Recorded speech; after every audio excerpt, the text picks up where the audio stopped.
Your dictation will start in 3 seconds. 3, 2, 1. I now come to the question of reduction in fares. The Transport Advisory Council has recommended an increase in fares. The fact has to be remembered that compared to the passenger fares on the domestic services in foreign countries, passenger fares in the Indian Airlines Corporation are quite low. The fares on certain domestic sectors in Australia and the tourist class in the USA are, however, very low because of favorable circumstances of high utilization of equipment and personnel and high load factor. Such circumstances do not prevail in India. Before nationalization, some of the private airlines charged very low fares which were clearly uneconomic.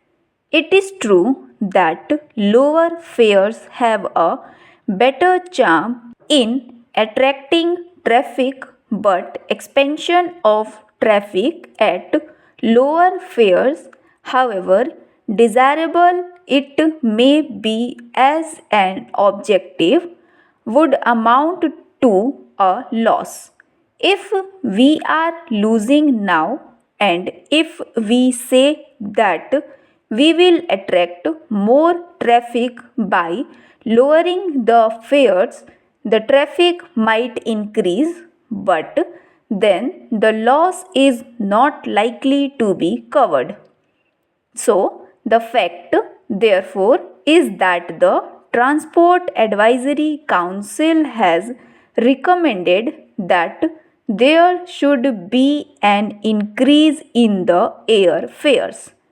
That is the factual position in regard to the Indian Airlines Corporation, and honorable members will see that while there has been loss, it has not been of the magnitude that is mentioned, and secondly, the future improvements that we are going to undertake would certainly reduce the depreciation costs, but we must wait in course of time for the full traffic that would be carried by the Boeings to make them near economic.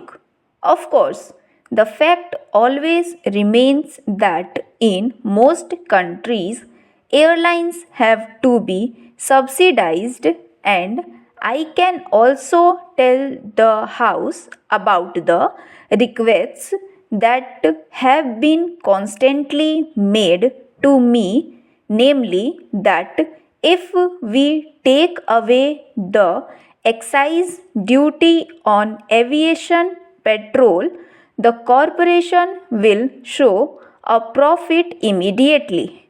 That can be done if we merely want to cheat the public, or even for the time being lull members of parliament into a feeling that this corporation is making a profit, but I feel that it would be much better for them to show a loss and to strive to lessen it than to gain an advantage of the type mentioned by me.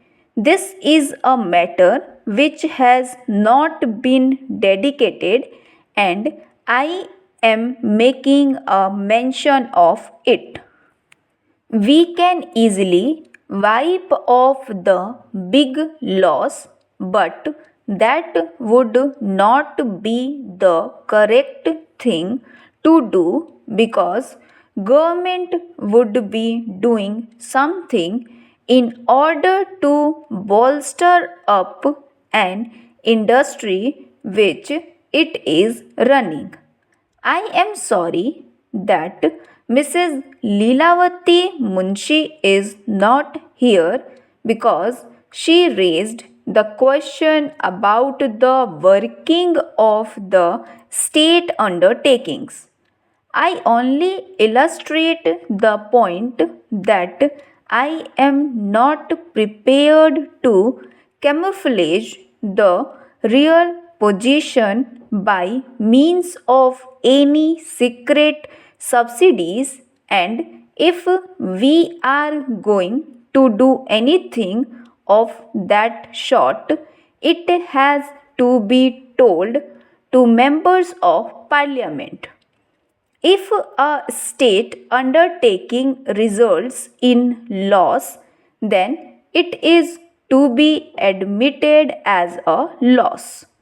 There are various considerations which make us take up a certain undertakings in the state sector, and the parliament is certainly entitled to know how it is being run.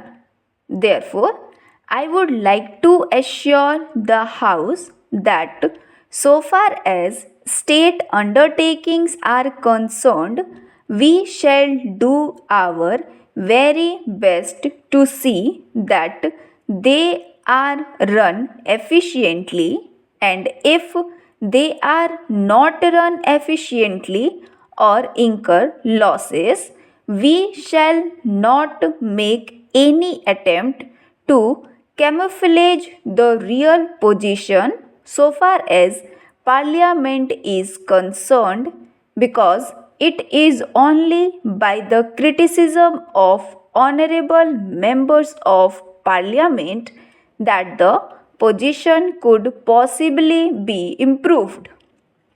Sir, some reference about disparities in development of different states was made just now. All that I can say is that the 10th plan has taken this matter into account, but disparities exist not merely because of neglect of government but also because of certain natural factors. We can only try to overcome them in parts. We cannot altogether eliminate them completely. Wherever we cannot establish a big industry in one particular area, we try to supplement it by putting a number of smaller industries and creating more employment potential. This is a task in the fulfillment of which the Planning Commission is doubly interested, and I can assure honorable members that if there is any default, it is not because it can possibly be avoided. I think, sir, a reference was made about slum clearance and slum houses.